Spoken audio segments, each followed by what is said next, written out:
तरह से निकलते हैं, पर यहां केवल आनंद के आंसू हैं। निवृत्त निकुंज देश में विरह व्यथा का प्रश्न नहीं है। यहां पर जब ध्यान में किशोरी का दर्शन हो रहा है तो आनंद के आंसुओं से परिपूरित है।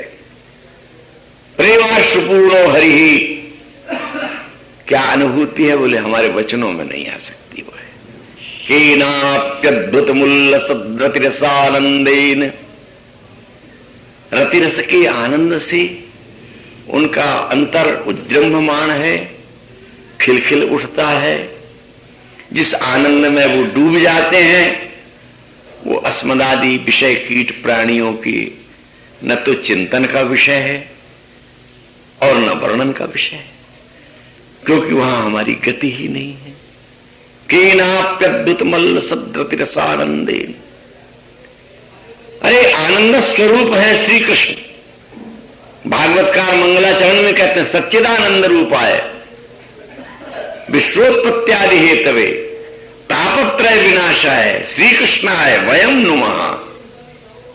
जो सच्चिदानंद स्वरूप है, जो तापत्रय का विनाश कर देने वाले हैं, विश्व की उत्पत्ति पालन प्रलय के जो एकमात्र हेतु हैं, वही श्री कृष्ण आज निजानंद से भी ऊपर किशोरी के ध्यान का आनंद लेते हुए मग्न हो रहे हैं।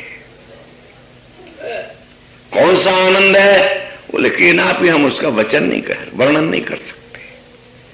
जब आचार्य चरण नहीं कर सकते, ये अवतारी महापुरुष नहीं कर सकते, तो सामान्य की तो बात ही रह जाती है।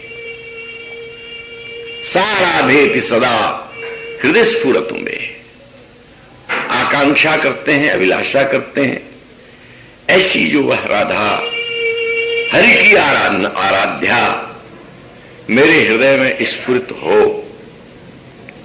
जिनकी स्फुरित रहती है उनकी तो बात ही कुछ विलक्षण है। वह राधा मेरे हृदय में स्फुरित हो।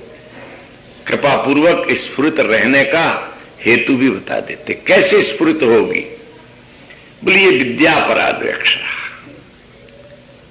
नामी की अनुभूति के लिए नाम ही आधार है। तुलसीदास जी महाराज ने कहा ना, सुमेरिय नाम रूप बिनु देखे आवत हृदय स्नेह विषेख। रूप का दर्शन नहीं हुआ है, नाम तुम्हारे पल्ले पड़ गया है। उस नाम का स्मरण करो। नाम में बहुत बड़ी शक्ति है, वो रूप को ले आवेगा। प्रेम के पथ में नाम रूप लीला और धाम का क्रम विकास उदय का यह है कि पहले नाम आवेगा, फिर रूप आवेगा, फिर लीलाओं का स्मरण होगा, तत्पश्चात नित्य ध्यान की प्राप्ति है। हम नित्य ध्यान के बाह्य कलेवर में हैं, धाम के अंतरंग देश में हमारा प्रवेश नहीं है। धाम के अंतरंग स्वरूप का जो वर्णन महानुभावों ने किया, श्री राधिका कृपा बिनु उसको अगम्य बताया। प्रथम जथामति प्रणव श्री वृंदावन अतिरम्य, श्री राधिका कृपा बिनु सबके मन नियगम्य। ऐसे ही जैसे श्री परशुराम जी के इस भवन में इनकी आज्ञा के बिना कोई प्रवेश नहीं कर सकता, ऐसे ही श्री वृंदावन किशोरी का धाम है, इसलिए इसकी संज्ञा श्री धाम है, श्री वन है, श्री किशोरी है, विश्वानुनंदनी है, श्री राधा है। उनकी इच्छा के बिना, उनकी आज्ञा के बिना, उनकी रुचि के बिना यहां कोई निवास नहीं पा सकता, इसमें प्रवेश नहीं पा सकता। जिस वृंदावन की बात उपासना के देश में कही जाती है, उपासकों का और रस की उपासना करने वाले रसिक उपासकों का वृंदावन अंतरंग में, उसको हम वाणी देश में पढ़ें देखें तो वहीं आइए योगींद्र दुर्गम गतिर्मधुसूदनोपी। कालिंदी के तट पर बैठा हुआ जो ध्यान परायण है, योगींद्र जन जिसके पास नहीं पहुंच पाते, अनेकों जगह वर्णन आया। यन्नारदाजी शुकैर्गम्यम वृंदावने मंजुल मंजु कुंजे तत्कृष्ण चेतो हरणैक विज्ञम अत्रास्ति किंचित परमम रहस्यम। आगे जाकर के इसी ग्रंथराज के एक श्लोक में वर्णन किया, जो नारद आज ब्रह्मा शुक आदि के लिए अगम्य है। कौन? बोले वही योगींद्र दुर्गम गति मधुसूदन, वही मधुसूदन जो इन सब के लिए अगम्य है। कालिंदी के तट में एक बेतस कुंज में मंजुल मंजु कुंजे तत्कृष्ण चेतो हरणैक विज्ञम, उस कृष्ण के भी मन का हरण करने वाला एक रसमय तत्व है यहां, जो श्री कृष्ण जो सबके मन का हरण करता है, उसके भी मन का हरण कर लेने वाला वो एक रहस्य है। यहां उसका नाम नहीं लिया, ये वही है जिसको यस्साह पद से कहा गया। वैसे तो उसकी बहुविध व्याख्या है। प्रेम सन्मधुरोज्वल हृदयम श्रृंगार लीला कला वै चित्री परमावधिर भगवतः पूज्यैव कापीशता ईशानी सची महासुगतनु शक्ति स्वतंत्रा परा श्री वृंदावननाथ पट्टमहिषी राधे विसेव्या ममो। प्रेम सन्मधुरोज्वल हृदयम, प्रेम जो रस तत्व है उसका मधुर और उज्ज्वल रसमय हृदय वह है श्री राधा, और वह है श्रृंगार लीला कला की विचित्र और परम अवधि। श्रृंगार और उसकी लीलाएं और उसकी कलाएं, उसके विकास, उसका उन्मेष, बात बहुत सूक्ष्म है। श्रृंगार का अर्थ सजावट नहीं है। श्रृंगार का वर्णन करते हुए हमारे श्री भगवत ऋषिदेव जी ने एक जगह वर्णन किया, सुचिता शील स्नेह गति चितवन हास विलास कच गूंथन सीमंत शुभ भाल तिलक सुखरास। भाल तिलक सुखरास नैन अंजन अतिशो है, बीरी बदन सुदेश चिबुक मुस्कन मन मोह है। जावक मेहंदी अंगराग भगवत नित मुदिता, ये सो रह श्रृंगार मुख्यता में बर सुचिता। सुचिता से अर्थ केवल स्नान ही नहीं है, अंतर सुचिता बाहिर सुचिता, पवित्रता, निर्मलता, जिसमें केवल पावनम पावनानाम और कुछ नहीं। सुचिता, शील, शील कहते हैं चारित्र्य को, जिसमें उत्तमोत्तम चरित्र है। स्नेह, और स्नेह की गति, प्रेम ही जिसके भीतर लबालब भरा हुआ है, और वह प्रेम जिसकी चितवन से प्रकट होता है। तभी तो किशोरी की एक भ्रुकुटी विलास से प्रियतम की स्थिति, भ्रष्टम च पीतम सर्वं ब्रजराज सूनो यस्या कटाक्ष सर्पात विमूर्छित ताम राधिकाम परिचरामि कदा रसे। हास की तो बात ही विलक्षण है। एक पद में चतुरासी वर्णन किया, देखो मई अबला के बल रास। रास माने रस, राशि। कहने के लिए तो किशोरी अबला है, नारी जाति अबला कही जाती है, पर इसके बल का भी किसी ने अनुमान किया है कि कितना बल है। सामान्य नारी के पास भी बहुत बड़ा बल है। भगवान श्री कृष्ण ने उस बल को बताया उद्धव को, देखो बलम ने पश्चिमाया स्त्री मैया जैनो दिशाम यह करोति पदाक्रांतो भूब्रजम्भेण केवलम। मेरी माया का बल देखना चाहो उद्धव, तो स्त्रीमयी है मेरी माया। इस नारी के भ्रूब्रजम्भण, एक भ्रिकुटी विलास, इस भ्रिकुटी विलास ने किसको अपने चरणों में लोटपोट नहीं कर दिया है। बलम में पश्चिमाया स्त्री मैया, इसने सारी दिशाओं को जीत लिया है। ये शिव का लूट, ब्रह्मा का लूट, इस नारद मुनि के परी पिछार, श्रृंगी के मिंगी कर डार, इस पारासर के उदर बिदार, इसने सब दिशाओं पर अपनी विजय का डंका फहराया है। अबला तो कही जाती है, पर इसके पास बल बहुत बड़ा है। और किशोरी तो उनकी बात बोले, देखो माई अबला के बलरास, अति गज मत निरंकुश मोहन निरखी बंधे लटपास। जो त्रिलोक विजयी हैं, जिनके रूप की कोई था ही नहीं है, रूप की जिसकी कोई सीमा ही नहीं है, ऐसा ये दुभुज मुरलीधर, अखिल विश्व ब्रह्मांड का विमोहन करने वाला, निरखी बंधे उलट पास, स्वामिनी की केश राशि की एक लट पर वितकित हो गया, बंध गया।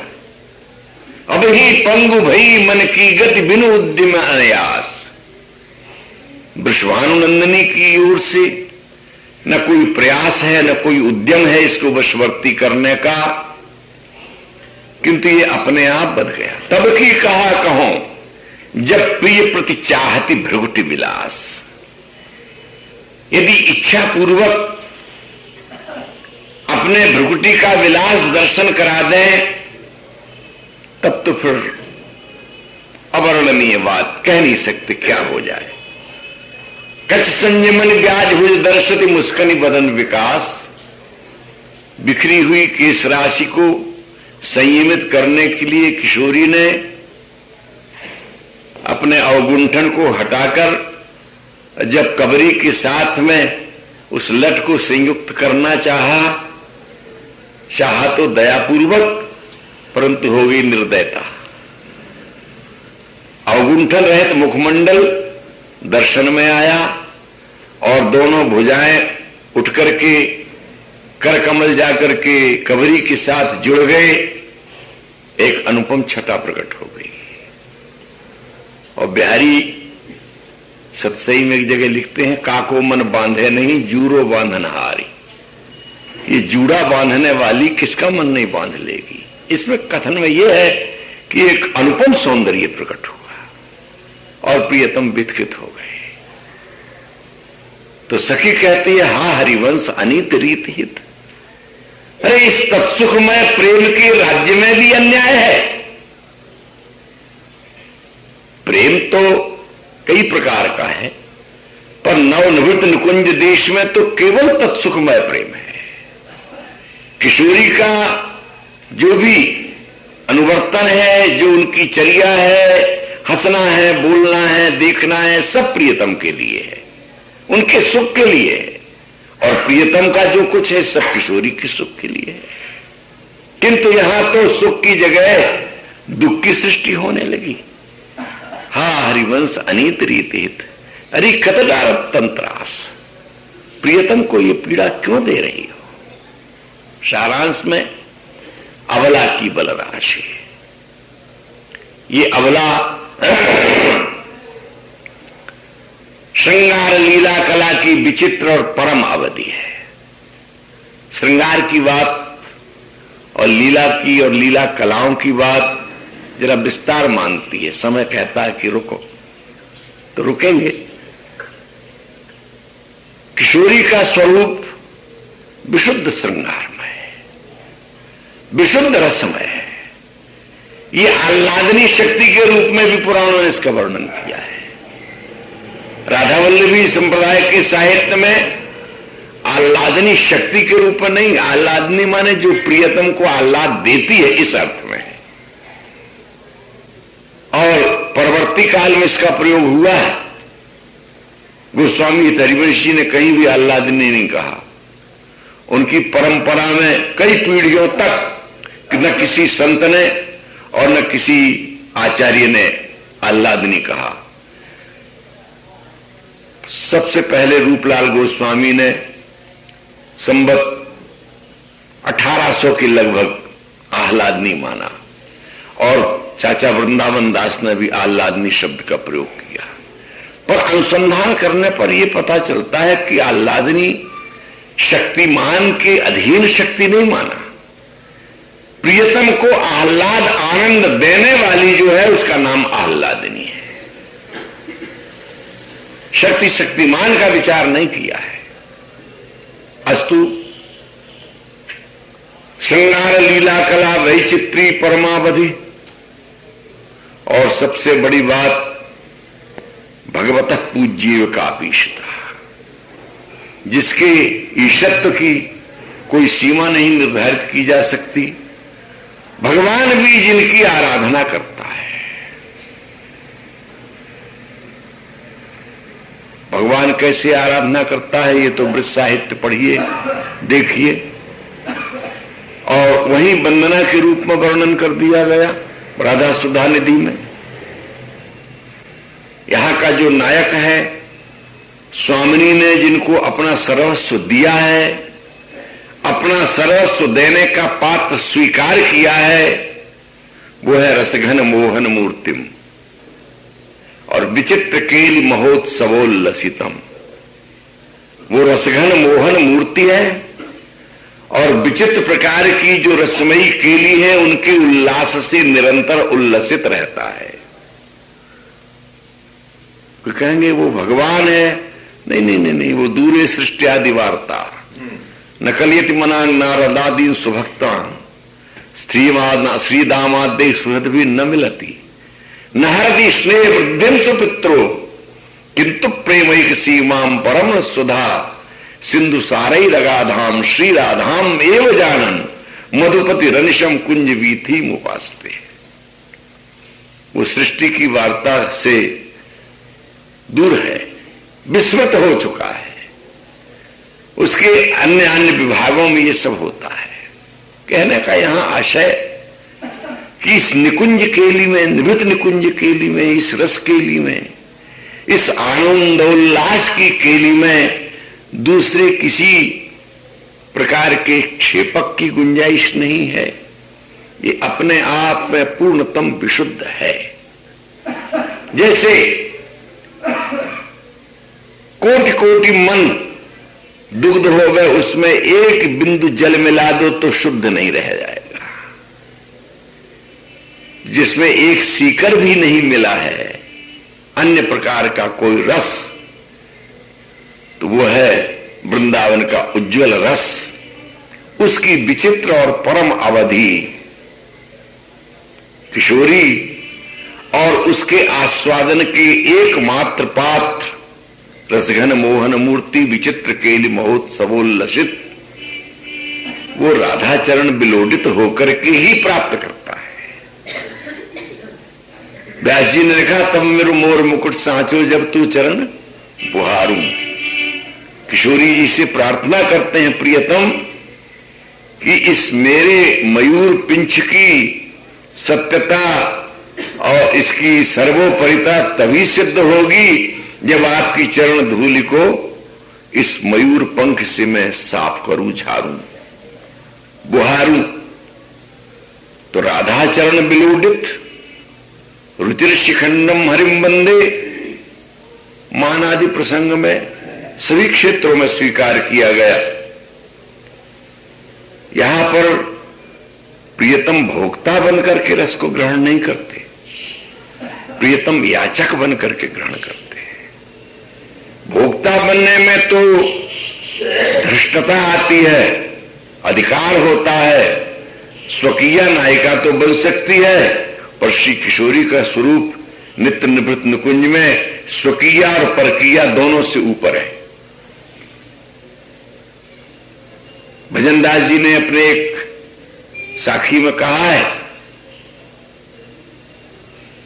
सुखिया विधि किंकरी सदा परकिया यह दोष विषय आश्रय रति मलिन रस पावे नहीं पोष। स्वकीया की विधि में प्रेमिका नायिका किंकरी होकर के रह जाती है, और परकीया की विधि में अनेक दोष हैं। उसका विषय भी मलिन है, उसका आश्रय भी मलिन है, उसकी रति भी मलिन है। समय तो हो गया है, पर प्रसंग ऐसी जगह है कि जहां 2-4 मिनट और आपका ले लूंगा। वैसे भी मैं 5 मिनट विलंब से आया हूं।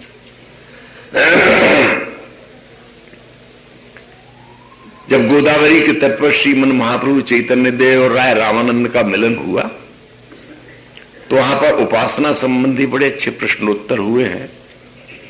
गौड़ीय ग्रंथों में आप पढ़ें, और श्री प्रभुदत्त जी ब्रह्मचारी जी महाराज जो दिवंगत हो गए, गोलोकवासी हो गए, उन्होंने भक्त समाज का बड़ा उपकार किया है। चैतन्य चरितावली के 5 भाग लिख करके उन्होंने इस माध्यम से भक्ति का जो विश्लेषण किया है, भक्तों का जो चरित्र प्रस्तुत किया है, आप सांप्रदायिकता के स्तर से ऊपर उठ करके उसको पढ़ें तो आपको अवश्य में एक विलक्षण रस का अनुभव होगा।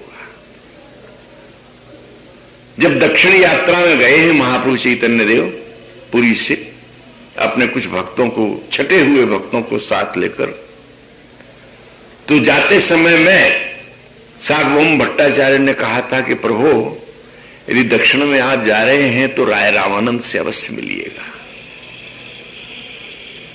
और जब गोदावरी के तट पर जाकर बैठे, एक पालकी में बैठे हुए और आस पास बहुत सारे लोग, बाजे बजते हुए हैं, फूल बरसाए जा रहे हैं, एक विशिष्ट महापुरुष आया, गोदावरी को प्रणाम किया, स्नान किया। प्रभु एक पेड़ के नीचे बैठे सब दृश्य देखते रहे, और इसके बाद तर्पण आदि सब कृत्य अपना पूर्ण करके जब वो अपनी पालकी में बैठने जा रहे थे, त्यों ही एक वृक्ष के नीचे बैठे एक सन्यासी को देखा तो प्रणाम करने चले आए।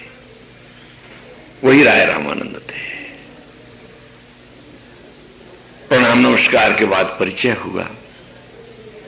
कहा राय महाशय, जब मैं दक्षिण यात्रा में चला था तो मुझे सार्वभौम भट्टाचार्य जी ने कहा था। सार्वभौम भट्टाचार्य अपने काल के एक विशिष्ट विद्वान और कहना चाहिए सरस्वती के भरत पुत्र थे, और राजा भी जिनके शिष्य थे। उन्हीं में भक्ति भाव का स्थापन किया था श्रीमन महाप्रभु चैतन्य देव ने। राय रामन से मिलकर के आपको बड़ी प्रसन्नता मिलेगी। राम राय महाशय, आप कुछ अपने मुख से जो मेरे योग्य सुनने की बात हो कहिए।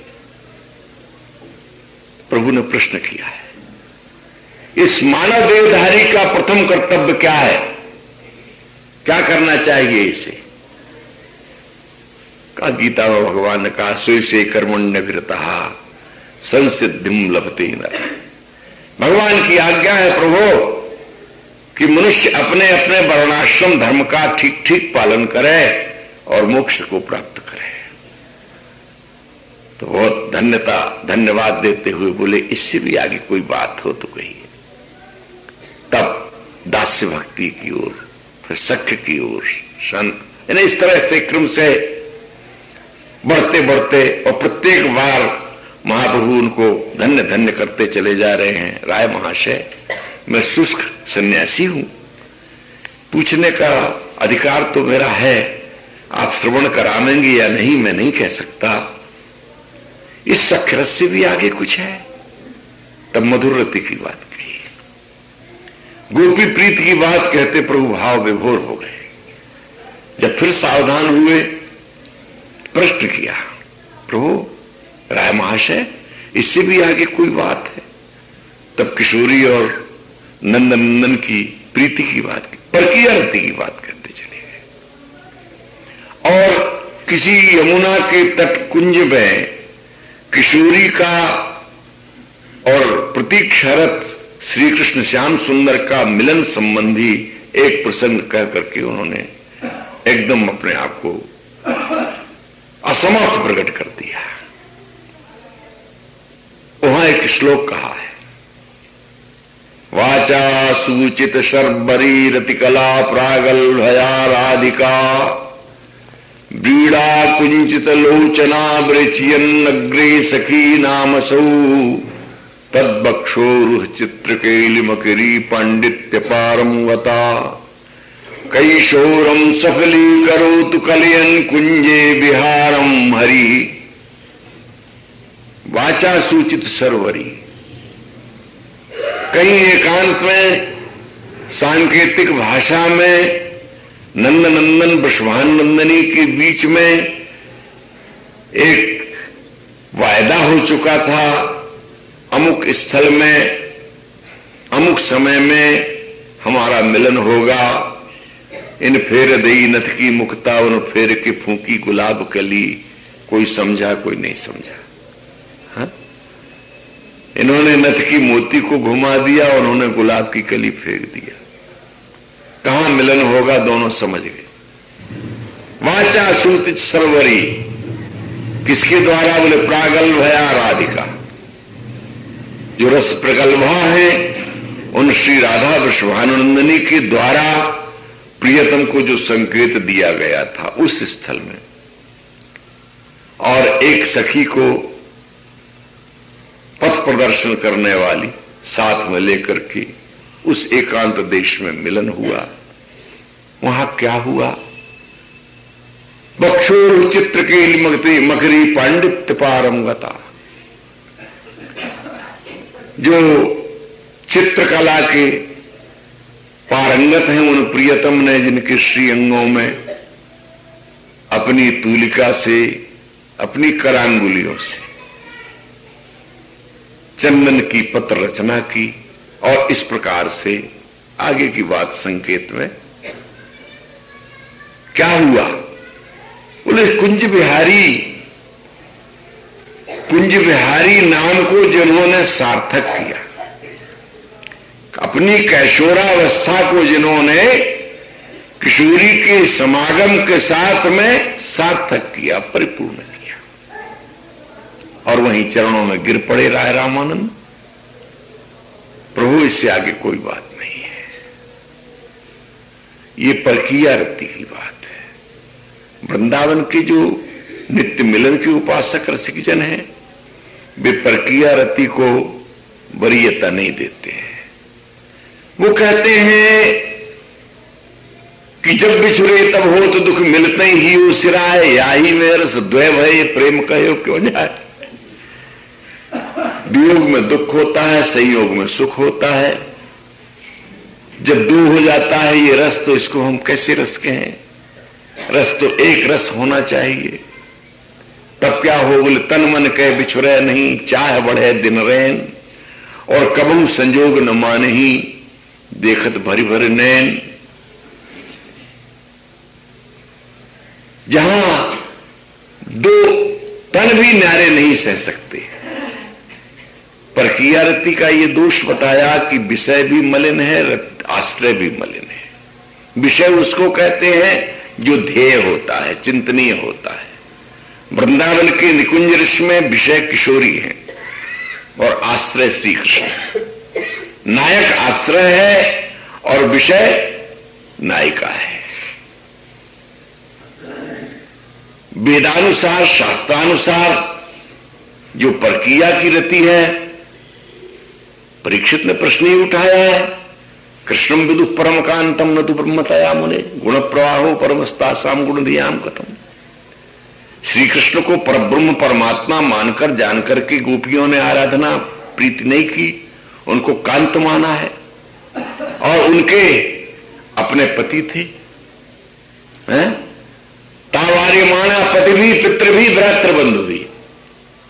रास में जब जा रही है तो उनको रोका गया है पतियों के द्वारा, और श्री कृष्ण ने उपदेश भी किया है, ताना पाई यद्दुहिय, तो तुम्हारे बछड़े रो रहे होंगे, तुम्हारे बछड़े ही नहीं, तुम्हारे शिशु जिनको तुम बिना दूध पिलाए अपने अंचल का चली आई हो, वो जाओ ताना पाई यद्दुहियत, उनको पिलाओ, उनको प्रसन्न करो। यह अपायत दुहियत दो क्रियाओं से उनके अपने शिशु और गो के शिशुओं दोनों की ओर संकेत किया गया है। कहने का तात्पर्य की प्रक्रिया रति भागवत में वर्णित है। तो विषय आश्रय रतिमलिन रस पावत नहीं पोष। तब एक वर्ग और है, कन्यागण लघु चतुरई रूप बैस रति चाह, पुष्टि न पावे मधुर रस समझ गहो मनमा। कन्या नायिका जो होती है उसमें रूप वैस रति और चाहत सबका अभाव है। रूप का पूर्ण विकास नहीं है, बस आयु भी